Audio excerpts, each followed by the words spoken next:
Road पर चलना ज़्यादा खतरनाक है कि माइंस में काम करना खतरनाक है। पहले 29 दरवाजे पर लोगों को जाना पड़ता था, अब समेट कर 4 ही दरवाजे पर जाना पड़ेगा। जमीन रहेगा तभी कोयला निकलेगा। क्योंकि कोल का उत्पादन निरंतर कम होगा, रिन्यूएबल एनर्जी की तरफ जाएंगे। इसमें 39 बिलियन टन कोकिंग कोल है और उसमें 8 बिलियन टन हमारे BCCL में है। प्रभातखबर.com के इस चैनल पर स्वागत है। आज प्रभात खबर के कार्यालय में BCCL के CMD श्री मनोज कुमार अग्रवाल जी हैं, आए हुए हैं। हम इनका हार्दिक स्वागत करते हैं। मनोज जी के बारे में कुछ संक्षिप्त बातें मैं बताना चाहूँगा। आपने इसी साल 1 सितंबर को CMD का पदभार संभाला। उसके पहले आप DT के पद पर यहाँ पर थे। आपने धनबाद में ही ISM से अपनी पढ़ाई पूरी की है। खनन इंजीनियरिंग में स्नातक की डिग्री ली है और आपने IIM रांची से बिजनेस एडमिनिस्ट्रेशन में मास्टर डिग्री हासिल की है। सबसे बड़ी बात है कि सिर्फ BCCL नहीं, इन्होंने CCL, नॉर्दर्न कोलफील्ड लिमिटेड और अन्य कई महत्वपूर्ण पदों पर आपने काम किया। व्यवहार कुशल हैं। चंद दिनों में इन्होंने BCCL में भी बहुत लोगों का मन मोह लिया है और अपने काम की वजह से, अपने व्यवहार की वजह से आप जहाँ पर भी रहे, आपने अपनी अलग पहचान बनाई है। तो आपका हम अपने प्रभात खबर कार्यालय में बहुत बहुत स्वागत करते हैं। नमस्कार। धनबाद में आकर काम कर रहे हैं अभी आप फिलहाल CMD के पद पर। कई चैलेंजेज हैं इस पूरे भारत कोकिंग कोल लिमिटेड को आगे ले जाने के लिए, चुनौतियां हैं और भी कई तरह की समस्याएं हैं। हमारे साथ ही धनबाद की ओर से BCCL के जितने भी क्षेत्र हैं उन इलाकों के लोगों की ओर से और पूरे राज्य की ओर से सबके मन में जो कुछ जिज्ञासाएं हैं वो हम चाहते हैं कि हमारे साथी एक एक करके आपसे वो सवाल करें। अभी सबसे हॉट इशू बना नया श्रम कानून। इसको लेकर के कोयला उद्योग में आंदोलन भी शुरू हो चुका है। कई सारे मजदूर संगठन इसका विरोध कर रहे हैं। आपकी नज़र में क्या श्रम कानून को लेकर जो आंदोलन हो रहा है, यह मजदूर हित में है या आपके नजरिए में श्रम कानून पर आप क्या कहना चाहें? सबसे पहले तो मैं सर्वेसी को और पूरे प्रभात खबर के टीम को अपने तरफ से, पूरे BCCL के तरफ से हार्दिक उनका धन्यवाद दूंगा, अभिनंदन करूंगा कि इस तरह के एक विषयों को लेकर के और आपस में बातचीत होते रहे। और BCCL जैसा कि धनबाद शहर BCCL के बिना अधूरा है, तो इस टॉपिक पर और यहाँ बुलाने के लिए सबसे पहले आपको बहुत बहुत धन्यवाद। और जैसा कि अभी आपने श्रम के संबंध में जो 4 नए कानून बने हैं, तो मैं इसका स्वागत करता हूँ। और एक तरह से आप देखें कि पहले 29 कानून थे जिसको कि समेट करके 4 कानून में लाया गया। अलग अलग 4 विभाग हैं। तो मोटे स्तर पर आपने भी इसका अध्ययन किया है और अभी ये तुरंत आया है, इसका अध्ययन चल भी रहा है। हम लोगों ने भी जहाँ तक अध्ययन किया है कि इसमें हमारे श्रमिकों का किसी भी दृष्टि से नुकसान नहीं है। बहुत सारे क्षेत्रों में न्याय वर्करों को मिलेगा और ख़ास करके इसमें कार्य के घंटे बिल्कुल तय पहले भी थे, अब कड़ाई से तय कर दिए गए हैं। जेंडर अंतर ख़त्म कर दिया गया है। हमारी लेडीज़ भी बहुत सारे क्षेत्रों में 24 घंटा कार्य कर सकती हैं। पहले इस पर ये रोक था क्योंकि यह एक बहुत ही बड़ा मनुष्य, आदमी और औरत का अंतर, जेंट्स और लेडीज़ में अंतर, ये होना किसी भी प्रगतिशील देश के लिए और किसी भी समाज के लिए किसी भी दृष्टि से आज के परिवेश में उचित नहीं है। तो इसको भी इसमें समाप्त कर दिया गया है। और लेडीज़ भी 24 घंटा खनन में भी कार्य कर सकेगी और भी क्षेत्रों में कार्य कर सकेगी, ये सब है इसमें। और हमारे ठेका मजदूरों को भी इंश्योरेंस वगैरह में बाकायदे उनको इसमें कवर किया गया है, जो कि पहले बहुत हद तक नहीं था। और जो एक वेतन पाते हैं किसी कंपनी के द्वारा निश्चित, जैसे हमारे एचपीसी वेतन होता है कोल माइंस में जो माइंस काम करते हैं, उसके अतिरिक्त भी सभी श्रमिकों को, यानी कि जो संविदा में काम करते हैं उनको भी एक मिनिमम वेजेस मिले, इसकी सुनिश्चितता तय कर दी गई है। मेडिकल के क्षेत्र में भी उनको इंश्योरेंस आदि की फैसिलिटी इसमें दी गई है। इसके अतिरिक्त और भी अब इसमें बहुत सारे क्षेत्र हैं, 4 विभागों में बांटा गया है। और एक तरह से देखा जाए, अगर शुद्ध शब्दों में बोला जाए तो पहले 29 दरवाजे पर लोगों को जाना पड़ता था, अब समेट कर 4 ही दरवाजे पर जाना पड़ेगा। तो हर अर्थ में अगर जितने भी गैर जरूरी कानून हैं, व्यवस्थाएं हैं जो हम लोग देश में देख भी रहे हैं नेतृत्व को कि उसमें कम करते जा रहे हैं लोगों की सहूलियत के लिए, तो हर दृष्टि से मैं इसको उचित मानता हूं और इसमें किसी का नुकसान नहीं है। हालांकि धीरे धीरे हमारे आदरणीय श्रमिक संघ के प्रतिनिधिगण भी इसको समझ रहे हैं, समझेंगे और आने वाले दिनों में उनका भी हमें सहयोग मिलेगा। कब तक जो है आईपीओ लॉन्च करने की जो है मैंने संभावना है और इससे कंपनी को क्या फ़ायदा होगा? देखिए, अपना 10% शेयर बीसीसीएल कोल इंडिया के मार्फत हम बाजार में मार्केट में जा रहे हैं और ये विभिन्न चरणों से होते हुए इसकी एक अलग प्रक्रिया है। सेबी में लिस्टिंग लगभग दिसंबर मंथ में हो जाएगा और इसके पूर्व में हम लोग सबसे पहले लगभग 2 महीना के लगभग से ये प्रक्रिया चली है। 9 दिन हम लोग मुंबई में अवेयरनेस किए, इन्वेस्टर के साथ अलग अलग मीटिंग किए, अलग अलग बैंक्स और जो भी इसमें इंटरेस्ट लेने वाले इन्वेस्टर्स, उनके संस्था से बात हुआ। उसके बाद हम लोगों ने अलग अलग कंट्रीज़ की भी यात्रा की, पूरी टीम थी जिसमें कोल इंडिया के लोग, मिनिस्ट्री के लोग और हमारे बीसीसीएल के थे। और सबसे पहले हम लोग गए यहाँ से, मुंबई के बाद हांगकांग गए, न्यूयॉर्क गए, दुबई गए, फिर हमारी टीम लंदन गई। अभी लास्ट लंदन से होकर 4-5-6 दिन पहले ही आई है। तो मैं जहाँ जहाँ देखा कि इन्वेस्टर्स का कोकिंग कोल के प्रति, क्योंकि बीसीसीएल में 95-96% कोकिंग कोल का ही उत्पादन होता है, इसके प्रति लोगों का बड़ा ही रुझान रहा। बिल्कुल। और जैसे हम लोग जानते हैं कि नॉन कोकिंग कोल या कोयले का आगे जो ये बिजनेस है, जो एक्सट्रैक्शन है, माइनिंग है, ये धीरे धीरे कम ही होते जाएगी वर्ल्ड वाइज। और इसका जगह renewable energy, solar energy, nuclear energy, hydro energy, पवन चक्की, ये सब लेने जा रहे हैं। लेकिन हम लोग जितना भी इन्वेस्टर्स को बोले और आगे भी सबको, हमारे सबके जानकारी के लिए भी, कोकिंग कोयले के डिमांड में कभी कमी नहीं आएगी। वो इसलिए कि ये स्टील से जुड़ा हुआ है। स्टील बनाने में कोकिंग कोल की पूरी ही, यही इसका मेन पार्ट है। स्टील इंडस्ट्री तो कभी ख़त्म होने वाला है नहीं। उस सेंस में हमारा कोकिंग कोल भी, इसकी डिमांड बढ़ते ही जाएगी। बल्कि हम लोग तो जितना बहुत ज़्यादा इंपोर्ट करते हैं ऑस्ट्रेलिया से खास करके, तो जितना ही हम उत्पादन करेंगे तो उतना ही हमारा इंपोर्ट कम हो। और आईपीओ दिसंबर में मुझे आशा है कि आ जाएगी और लोगों का रुझान, इन्वेस्टर्स का रुझान इसमें काफ़ी अच्छा है। सर, मेरा सवाल है कि आउटसोर्स कंपनियों के उत्पादन और बीसीसीएल के उत्पादन में एक बड़ा अंतर है सर, इसके पीछे का कारण क्या है सर, और आप इसे किस नज़र में देखते हैं? देखिए, अभी मोर और लेस बीसीसीएल के स्तर पर या 4 कंपनियों में मैंने काम किया, सीसीएल, एनसीएल, सीसीएल। अभी बीसीसीएल में आपका बिल्कुल ही प्रश्न जायज़ है। करीब 75% आउटसोर्स या एनजीओ के द्वारा कार्य हो रहा है और 25% या 20% माने डिपार्टमेंटल मशीनरी के द्वारा काम हो रहा है। आज के परिवेश में हमको डेवलप भी करना है, आगे भी जाना है।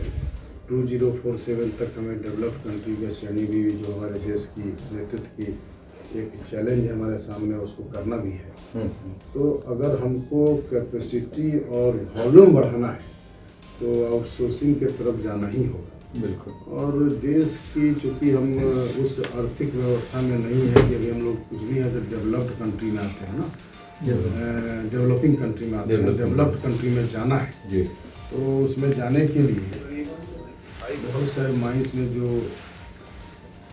पैसा लगता है, जो उसके लिए स्टार्ट करने के लिए, उतना अगर हम आउटसोर्सिंग में जब जाते हैं तो हमारा व्यय कम होता है। खर्चा कम होता है और अपना पर टन जो एक्सपेंडिचर है डिपार्टमेंटल में काफ़ी ज़्यादा आता है और आउटसोर्स करने में चूँकि उनकी मशीनरी जागी आदि लगती है, एक कंपटीशन होता है, तो उसके चलते अगर वॉल्यूम बढ़ाना है, आगे निकलना है, देश की बिजली की व्यवस्था और भी बहुत सारे कार्यों में बिना कोयला के तो सब ऑलमोस्ट अधूरा है। अगर कोयला को छोड़ करके देश का विकास को देखा जाए, बिल्कुल, तो देश के विकास के लिए और वॉल्यूम बढ़ाने के लिए और अन्य एनर्जी सेक्टर के रिक्वायरमेंट को पूरा करने के लिए आउटसोर्सिंग में जाना आज के समय की आवश्यकता है। बिल्कुल। ये कैलांचल में जमीन अधिग्रहण की समस्या है, इसके कारण प्रोजेक्ट विस्तार नहीं हो पा रहा। इसका निदान हो तो बीसीएल को क्या लाभ होगा, नहीं होने से क्या परेशानी होगी? जमीन सच में बहुत बड़ा इशू है। अभी सारे माइंस में जो होता है कि वापस करना है, आप कोयला निकाल लें तो वापस करना कर दे सकते हैं, लेकिन मैक्सिमम खदान ऐसे हैं जहाँ से कोयला पूरा निकला ही नहीं, क्योंकि उसका विस्तारीकरण नहीं हो पाएगा। अब ओपन माइंस ही होना है, ये एक बहुत बड़ा इशू है, हर जगह का इशू होगा ये। तो ये जो प्रश्न है ना, जी जी माइनिंग के लिए रॉ मटेरियल है लैंड, जी, यस, जमीन रहेगा तभी कोयला निकलेगा। और ज़मीन जैसे हम लोग एनसीएल में कार्य किए, वहाँ ये समस्या नहीं आती थी, फॉरेस्ट लैंड था बहुत पहले से, उसको हम लोगों ने मेथड से ले लिया। ये समस्या मूल रूप से और ज़्यादा करके हमारे 3 सब्सिडरी, खास करके बीसीसीएल और सीसीएल, ईसीएल, ईसीएल में भी, और बाकी और भी सब जगह है, महानदी वगैरह में भी थोड़ा थोड़ा है जी जी, लेकिन हमारे यहाँ ये बहुत ही, इसके पीछे बहुत सारा रीजन है।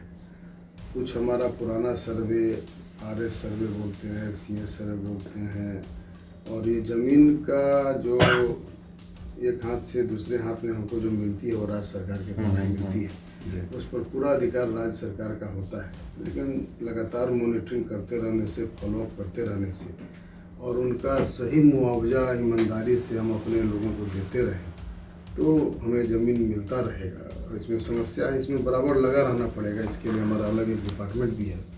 लेकिन सबसे बड़ी समस्या ज़मीन को नहीं पाने में यहाँ पर है कि जनरली आपने देखा होगा कि खदानें शहर से, बस्ती से, आबादी से दूर होती है इन जनरल, क्योंकि इसके देखेंगे कि बनता भी कोयला कैसे है कि लाखों साल पेड़ वगैरह दबा रह गया ज़मीन में, उससे बना, या फिर पेड़ वगैरह नदी नाले से होते हुए कहीं जमा हो गया, तो उस जगह में कोयला जनरली मिलता था। लेकिन धनबाद की ये क्वालिटी है बीसीसीएल की, यह बस्ती में खदान है, बिल्कुल, और जगह खदान बस्ती से दूर होता था। तो जितने भी लोग इस पर, इस कोयला से नेचुरली, जब कोयला खदान है, कोई बहुत बड़ा बिजनेस तो यहाँ आया नहीं है, बहुत बड़े रोजगार अभी हो सकता है आने वाले भविष्य में आए, सब लोग इसी पर आश्रित रहे। तो जिनकी ज़मीन अपनी नहीं भी थी वो इसके आसपास जमा होते गए।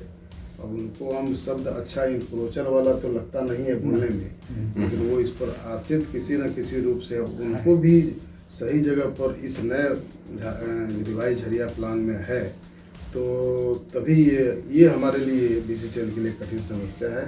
और न्यू जो रिवाइज झरिया मास्टर प्लान में जो प्रावधान मिले हैं, जो लाभ हैं, उनको अधिक से अधिक लोगों को समझा कर, अवेयर करके, डिस्ट्रिक्ट एडमिनिस्ट्रेशन का इस्तेमाल करके, उनका लाभ ले करके हम लोग ज़मीन में भी धीरे धीरे आगे बढ़ें। पानी समेत अन्य व्यवस्था के बावजूद भी कोयला चोरी होते रहता है, ऐसा इस पर सवाल उठते रहते हैं। इसकी रोकथाम के लिए कोई योजना है? राज्य सरकार से किस तरह का सहयोग है?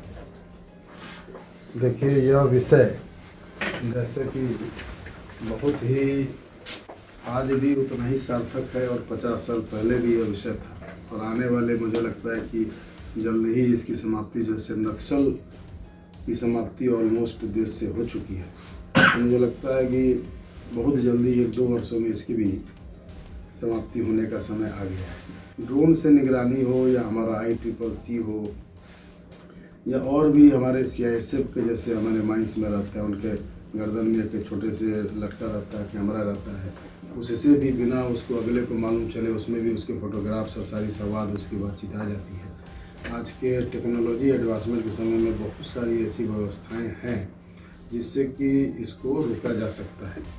आप लोगों में से बहुत लोगों ने कई कंट्री गए होंगे। अभी हम लोग अपने IPO के संदर्भ में भी 6-7 कंट्री गए जी जी। और वहाँ भी हमने देखा कि हम लोग, वो एक अलग विषय होगा। तो खास करके जैसे दुबई में, कोई भी और भी अच्छे कंट्रीज़ में, मैंने डेवलप कंट्रीज़ में पता नहीं चलेगा, पुलिस दिखाई नहीं देती है। जी बिल्कुल। लेकिन जैसे ही कुछ होता है तो वो पुलिस वहाँ तुरंत पहुँच जाती है। बहुत सारे उदाहरण हैं, वार्ता के दौरान मैं और उन संदर्भों की चर्चा करूँगा। जी जी। तो अभी जो विषय आपने बताया कि जितना भी टेक्नोलॉजी है और इन्फॉर्मेशन हमको मिल रहा है, अगर हमारा हृदय पवित्र नहीं होगा, अगर नेक दर्शी से हम कार्य नहीं करेंगे, सबसे जो आफ्टर ऑल तो एक्शन लेना, तो इसमें तो मानवीय हस्तक्षेप रहेगा ही।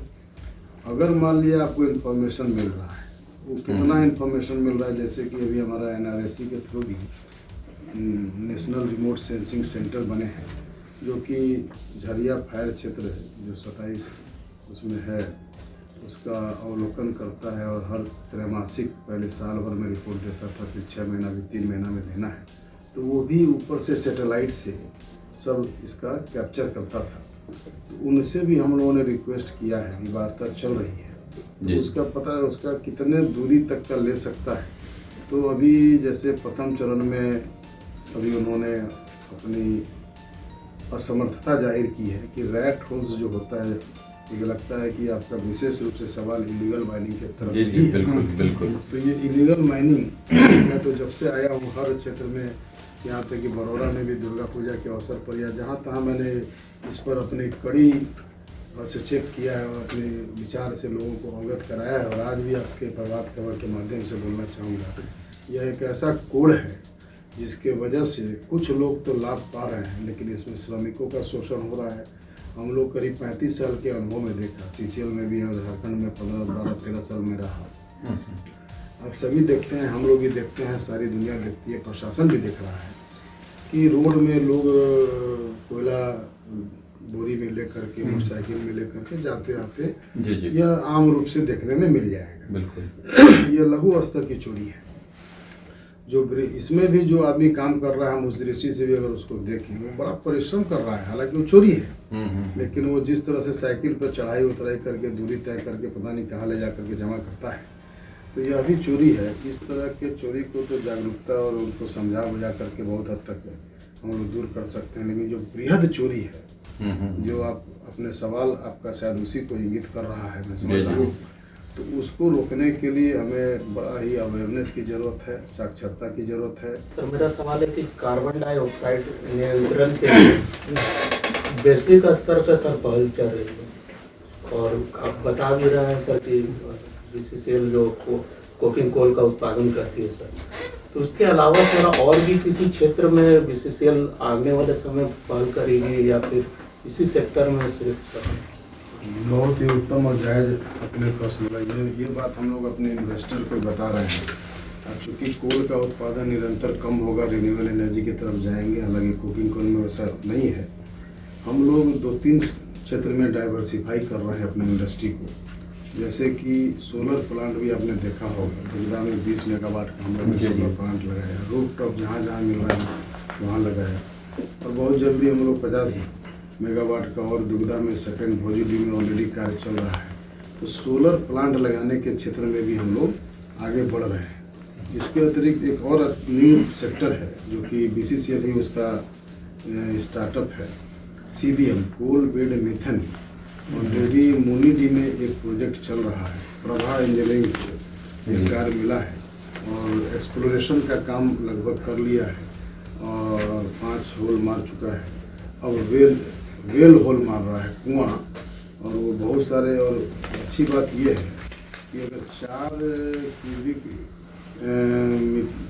जो 1 टन में 4 क्यूबिक मीटर अगर गैस मीथेन का मिलता है तो वहीं से उसका न्यूनतम लेवल है कि उससे अधिक मिलेगा तब हम उस क्षेत्र में जाएंगे। और यहाँ पर लगभग 10 क्यूबिक मीटर पर टन मीथेन गैस मिला है, जो कि बहुत ही अच्छा माना जाता है। तो लगभग मुझे लगता है 2 से 2.5 वर्षों में यहाँ से प्रोफेशनल उत्पादन शुरू हो जाएगा। एक और वहाँ प्रोजेक्ट चल रहा है मोनीडी में फेज़ 2, जिसमें अभी एक्सप्लोरेशन चल रहा है। तो CBM के क्षेत्र में और ये सोलर प्लांट के क्षेत्र में अभी हमारी कंपनी आगे बढ़ रही है और आने वाले दिनों में इसमें ज़्यादा विस्तार करेंगे और कुछ नए क्षेत्रों में भी जाने का हम लोग कोशिश करेंगे। नमस्ते सर, मैं नीरज। सर ये कहना था कि आप लंबे समय से कोल इंडिया से जुड़े हुए हैं, कई महत्वपूर्ण पदों पर रहे हैं। वर्तमान में कोयला उद्योग को लेकर क्या चैलेंजेस है सर, और उसको कैसे निपटेंगे आप, या कैसे निदान करेंगे? हमारे देश में टोटल कोयला जो रिजर्व है वो 3900 बिलियन कोयला है। इसमें 39 बिलियन टन कोकिंग कोल है और उसमें 8 बिलियन टन हमारे BCCL में है, यानी लगभग पूरे देश के कोकिंग कोल का 20% BCCL में है। चैलेंजेस तो कोल माइनिंग में शुरू से ही बहुत सारी हैं। मुझे तो याद है कि जब हम लोग 5वीं 6वीं की किताब पढ़ते थे तो सबसे रिस्की जॉब किसको माना जाता था तो उसमें लिखा रहता था खनन। बिल्कुल। तो उसी समय से ये रिस्की जॉब है। और हम लोग जब ISM IIT से 86 में घुसे और 90 में पढ़कर निकले तो 86 में प्रोफेसर AK घोष अभी भी बहुत बुजुर्ग हो गए हैं। प्रोफेसर AK घोष वर्ल्ड की एक शख्सियत है, वर्ल्ड माइनिंग कांग्रेस के प्रेसिडेंट भी रहे हैं। तो पहले ही दिन उन्होंने पूछा सभी से, जो हमारा माइनिंग का फर्स्ट क्लास था, कि रोड पर चलना ज़्यादा खतरनाक है कि माइंस में काम करना खतरनाक है। मैं यही प्रश्न प्रदीप जी आपसे, नीरज जी आपसे पूछता हूँ कि रोड पर चलना ज़्यादा खतरनाक है कि माइंस में काम करना ज़्यादा खतरनाक है सर। माइंस में काम करना ज़्यादा खतरनाक। अब दूसरा सवाल कि रोड पर मरने वाले की संख्या ज़्यादा है कि माइंस में? रोड पर तो खतरनाक कौन सा है? माइंस ही है सर। क्यों? सर हम जैसे कई बार टोपिंग का प्रवाही से चले जाते हैं रोड पर, कोई मैं इसको थोड़ा सा हल्का कर देता हूँ। ये एक्चुअल में माइंस में काम करना ही है खतरनाक, इसलिए कि रोड पर चलने वालों की संख्या और उसके अनुपात में उस पर इंजरी, और यहाँ पर काम करने वाले की संख्या और उसके अनुपात में इंजरी में ये इंजरी रेट यहाँ थोड़ा ज़्यादा आती है। लेकिन उन्होंने एक तरह से बताया, लड़कों ने बोला कि सब माइनेबल, तो उन्होंने बोला कि रोड पर ज़्यादा, तो उस अर्थ में रोड पर चलना भी कम खतरनाक नहीं है। तो हर क्षेत्र में खतरा तो है, ये जोखिम है ही है, लेकिन माइनिंग में थोड़ा चूँकि ये अगेंस्ट द नेचर हम लोग काम करते हैं और जो भी प्रकृति के द्वारा बनाया गया है उसमें ड्रिलिंग करते हैं, ब्लास्टिंग करते हैं, पेड़ पौधे को भी हटाते हैं, हालांकि हम लोग उसके जगह दुगना पेड़ पौधा लगाते हैं। तो ये सब करते हुए और अंडरग्राउंड माइनिंग खास करके वहाँ सुरक्षा, सेफ्टी, रूफ, छत, माइंस में अंधेरे में काम करते हैं, सूरज की रोशनी नहीं पहुँचती है खास करके अंडरग्राउंड माइंस में। तो इन सब अर्थों में ये खतरा तो है ही है और हम लोग इसको एक तरह से मिलिट्री से कम जोशीला जॉब नहीं मानते हैं। बिल्कुल। ये एडवेंचरस भी है और कोई ना कोई तो करेगा ही, तो हम लोग इसमें आगे आए हैं तो ये अच्छी बात है। और इससे जूझने के लिए और इससे आजकल बहुत ही अच्छी टेक्नोलॉजी हो गई है अंडरग्राउंड में भी, और वो रेट भी काफ़ी, इंजरी रेट भी काफ़ी कम हुआ है। सपोर्ट सिस्टम अच्छे हुए हैं, लॉन्गवाल माइनिंग आई है, हाईवाल माइनिंग आई है और अच्छी व्यवस्था, अच्छी टेक्नोलॉजी के माध्यम से इसमें खतरा कम हुआ है, उत्पादन बढ़ा है और मैन पावर का एक्सपोजर भी कम हुआ है, चूँकि अच्छी अच्छी बड़ी बड़ी मशीन इसमें आई है। तो इस विधि से हम लोग भी माइनिंग में काफ़ी आगे निकल गए हैं। तो Jharia master plan, revise master plan approve हो गया है। BCCL के उत्पादन में उसका क्रियान्वयन भी बहुत जरूरी है, लोगों को सुरक्षित बसाने के दृष्टिकोण से भी वो बहुत महत्वपूर्ण है, लेकिन उसका जो गति है कार्य का बहुत धीमी है सर। आप इसको किस रूप में लेते हैं सर, और क्या लगता है कि इस बार मास्टर प्लान क्रियान्वयन होगा? ये मनोहर जी, मास्टर प्लान 100% क्रियान्वयन होगा। जून 25 में revise Jharia master plan cabinet से हमारे बीच में आया और एक मोटे स्तर में अगर ये बोला जाए कि पहले अगर जो लाभ मिलता था पुराने झरिया मास्टर प्लान के तहत, उससे इसमें लगभग 3 गुना लाभ है। 3 कैटेगरी है। एक तो हमारे BCCL के लोग हैं जिनको जगह बदलना है, दूसरा LTH जिसको लीगल टाइटल होल्डर बोलते हैं, और तीसरा वर्ग है जो कि सबसे महत्वपूर्ण वर्ग है non LTH, non legal title holder. तो BCCL के अभी हाल में 649 लोग थे, इसमें से आज की डेट में मुझे लगता है कि 90 से 95 के बीच में ही बचे हैं, बाकी हम लोगों ने उनको शिफ्ट कर दिया है और दिसंबर तक इसका टारगेट है हम लोग 649 पूरा जो 90-100 के बीच में बचे हैं उसको शिफ्ट कर लेंगे। दूसरी कैटेगरी है LTH और नॉन LTH की। तो LTH जो है लीगल टाइटल होल्डर 1130 है और इसमें लगभग 2 दिन पहले तक 901 लोगों का इवैल्यूएशन हो गया था, ऑथेंटिकेशन हो गया था। अब वो ये कार्य जैसे कि JMP में झरिया मास्टर प्लान में 2 क्षेत्र में बांटा गया है। एक तो BCCL के लोगों का विस्थापन, उनकी सुख सुविधा और देखभाल करने की जिम्मेदारी BCCL की है, और LTH और नॉन LTH के विस्थापन की जिम्मेदारी JRDA को है, जिसका कि उसमें CO की बहाली होनी है, डिप्टी CO यहाँ के DC साहब हैं, और कुल मिलाकर सारी जिम्मेदारी BCCL हम ही लोगों की। मैं तो अपना ही मानता हूँ कि जो भी वो कार्य करेंगे लोगों को खतरे वाले क्षेत्र से निकाल करके एक सही जगह पर ले जाना है, यह इसका मुख्य उद्देश्य है। और जब वो सही जगह पर जाएंगे तो ऑटोमेटिक जगह भी खाली होगी और कोयला उत्पादन के लिए बिल्कुल हमें एरिया भी मिलेगा और देश का बहुमूल्य कोयला निकलेगा। तो नट सेल में यह कार्य अच्छा DC साहब के द्वारा भी हो रहा है, हम लोग मिलजुल कर रहे हैं, और उच्च अधिकारियों का भी इंस्पेक्शन समय समय पर हो रहा है, और आने वाले समय में नियमित रूप से इसका नियंत्रण और इसका मॉनिटरिंग होता रहेगा। और इसकी कार्य अवधि है जून 25 से अगले 3 साल में इसको समाप्त कर ही देना है, और PMO द्वारा भी इसकी मॉनिटरिंग डायरेक्टली हो रही है। और मैं तो आपके माध्यम से अपील भी करूंगा कि LTH या नॉन LTH भी इसको अच्छी तरह से समझें। और मुझे लगता है कि आए दिन यहाँ भूदशार की ये होती रहती है, पुराना 100 साल पुराना 150 साल पुराना BCCL पुराने ज़माने से चल रहा है, और कहाँ से अंडरग्राउंड चला है फिर कहाँ पर उसमें ओपन कास्ट कर रहे हैं। तो समय समय पर बरसात में या आए दिनों इस तरह की घटना न होना कोई बहुत आश्चर्य की बात नहीं होगी। तो जितने भी हमारे विस्थापित भाई हैं और जितने भी नॉन LTH या LTH लोग हैं वो इसमें आगे आएँ और इस योजना का लाभ उठाएं। बेलगरिया में उनके विस्थापन के लिए पूरी सुविधा दी जा रही है।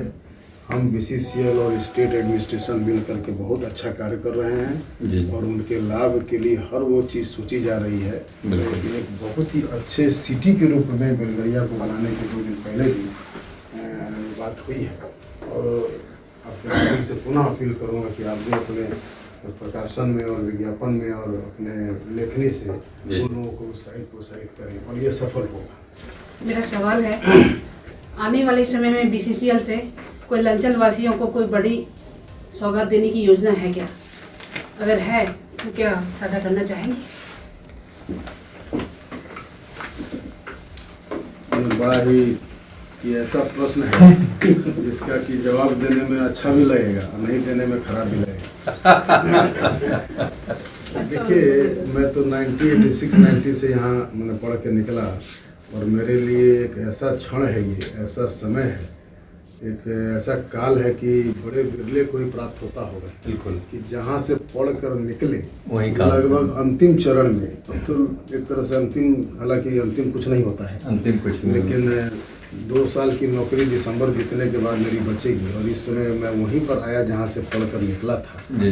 तो बड़ा ही स्वर्णिम पल है, और अंदर से एक बड़ी गर्व की अनुभूति भी होती है। और आप सभी के माध्यम से प्रभु की कृपा से यह पद मिला, बिरले को यह पद मिलता है, बहुत ही महत्वपूर्ण पद होता है। तो मेरे मन में और कंपनी भी जितने भी और भी कार्य आप देख रहे हैं जो CSR के थ्रू हो रहे हैं, या जैसे एक बार मेरी किसी से बात हो रही थी तो मैंने उनको बताया कि BCCL हम लगभग एक बहुत ही रफ आइडिया 15 लाख लोगों का नेतृत्व करते हैं। वो कैसे? 33,000 हमारे कर्मचारी हैं, और आउटसोर्सिंग में लगभग इससे कम नहीं है, और उनके फैमिली मेंबर्स गुना 4 कर दिया जाए बोल के और जितने भी हमारे पर आश्रित हैं, जहाँ भी माइंस आप देखेंगे, यहाँ तो शुरू से छोटी छोटी माइंस रही है, अंडरग्राउंड माइंस रही है, बड़ी माइंस रही है, पूरे बसावट उसी के आसपास, उसके इर्द गिर्द जितने भी चाय बेचने वाले, समोसा बेचने वाले, पकौड़े बेचने वाले, इन सब को अगर देखा जाए तो किसी न किसी रूप से तो हमसे ही जुड़े हैं। बिल्कुल। तो 15 लाख लोगों को एक तरह से उनके जीवन यापन और उनके लिविंग स्टैंडर्ड और कुछ भी उनको देने के लायक BCCL के वजह से या BCCL उसमें कुछ अपना योगदान दे पा रहा है, तो एक तो सबसे बड़ी सौगात इसको नहीं बोलेंगे, योगदान तो हमारा BCCL का है ही निश्चित तौर। और जहाँ तक कुछ अच्छा आपने बोला, कुछ नई योजना आपके मन में है कि नहीं और उसको शेयर करना चाहेंगे, तो हम लोग बिल्कुल पारदर्शी हर चीज़ को शेयर करना चाहेंगे। मेरे मन में है, और विभिन्न जैसे कि चीफ मिनिस्टर साहब से भी बात हो रही थी और हमारे कोयला मंत्री साहब भी आए थे और यहाँ के जितने भी और जनप्रतिनिधि और अपने खुद भी, ये जो हमारा सेंट्रल हॉस्पिटल जगजीवन नगर में है, इसको मैं वहाँ पर CCL में भी, चूँकि उस स्टेज में नहीं था कि यहाँ पर मैं कुछ कर पाऊँ अपनी कलम से डायरेक्ट, हालांकि प्रस्ताव चल रहा था एक सेंट्रल हॉस्पिटल को, जैसे कि मेडिका है, अपोलो है और अच्छे जो कॉरपोरेट और हॉस्पिटल हैं, बिल्कुल उस तरह का हॉस्पिटल बनाया जाए, जो कि अभी हमारा हॉस्पिटल अपने कर्मचारियों की तो सेवा दे ही रहा है, इसके अलावा आसपास के बहुत सारे लोगों को भी ये सेवा दे रहा है और भी अच्छे रूप से और मिनिमम दर पर दे, जिससे कि हर आदमी इसका लाभ उठा सके और कोई यह बोले कि हमें कहीं रांची, दिल्ली इधर उधर जाने की कहीं आवश्यकता नहीं है। तो यह एक मेरे मन में है और इसकी प्रथम द्वितीय सीढ़ी हमने स्टार्ट कर दी है और मैं चाहूँगा कि जितना जल्दी हो। इसके अलावा भी अन्य कुछ खेल के मैदान को अच्छा राज्य स्तरीय रणजी ट्रॉफी लायक इस तरह का कुछ और भी तरह के विचार अभी बन रहे हैं, थोड़ा सा रूप ले लेगा तो मैं आपसे शेयर करूँगा। बिल्कुल। इसके कारण एरिया स्तर पर भी विवाद होते रहा, आंदोलन होता है, BCCL का काम प्रभावित होता है। इसको सरल करने SOP भी बना हुआ सर, इसको सरलीकरण के लिए आप अपने स्तर पर क्या करेंगे जो विवाद फ्री कंपनी बन सके? जैसे आप पहले बार भी बताए थे कि हमको मैंने जीरो विवाद कंपनी बनना है, उस पर क्या? जैसा पहले भी बताया कि 4 कंपनी में कार्य किया हूँ, SCCL, उसके बाद SCCL में 7 साल, NCL में लगभग 15 साल और 12 साल करीब CCL से भी कार्य करके और फिर NCL जा करके भी यहाँ आया हूँ। तो मैं जो अंतर देखता हूँ इन चारों कंपनी में, और भी हम सभी कंपनी में अपना तो माइन इंस्पेक्शन और ट्रेनिंग वगैरह सब लिए हैं, देखे हैं। तो यहाँ पर BCCL में एक तरह से बोला जाए सरल भाषा में और बिल्कुल ही साफ हृदय से, यहाँ वो हर तरह की समस्या है जो कि माइनिंग फील्ड में हो सकती है, सामाजिक, आर्थिक, राजनीतिक और माइनिंग के अंतर्गत अपना जो चैलेंज होता है, तो ये सब है। और ख़ास करके उसमें भी जब इतने चैलेंजेस हैं और जो आपने अनुकंपा नौकरी की बात की, इसके अलावा रेफरल हो गया, हॉस्पिटल हो गया, हमारे मजदूर भाइयों को समय से मेडिकल की सुविधा या घर में रिपेयर की सुविधा, जो भी है बहुत तरह की बातें हैं। और ये निस्संदेह मैं देख रहा हूँ कि इसकी स्थिति यहाँ पर बहुत अच्छी नहीं है जी। और इसमें मैं अपने अलग अलग उद्बोधन में, GM लोगों की मीटिंग में, CBO साहब की मीटिंग में, अपने डायरेक्टर्स मीट में, FD में, इसको मैंने एक तरह से प्रण लिया है कि शुद्धता तो इसमें लाएंगे ही और इसके लिए कड़े कदम भी उठाने पड़ेंगे और उठाया जा भी रहा है। बिल्कुल। तो इसको हम लोग दुरुस्त करेंगे। कम से कम मैं मानता हूँ कि अधिकारी अगर अच्छे होते हैं और अधिकारी थोड़ा और अच्छे हो जाएं तो कार्य बहुत अच्छा हो जाएगा। और ये जो भी आपने अनुकंपा की नौकरी में या अन्य विषयों में बोला, यह दोष उंगली हम कहीं और नहीं दिखा सकते हैं, 4 उंगली हमारे ही तरफ है और इसको हम लोग शुद्ध करेंगे। प्रभातखबर.com, विश्वास वही, रफ्तार नहीं।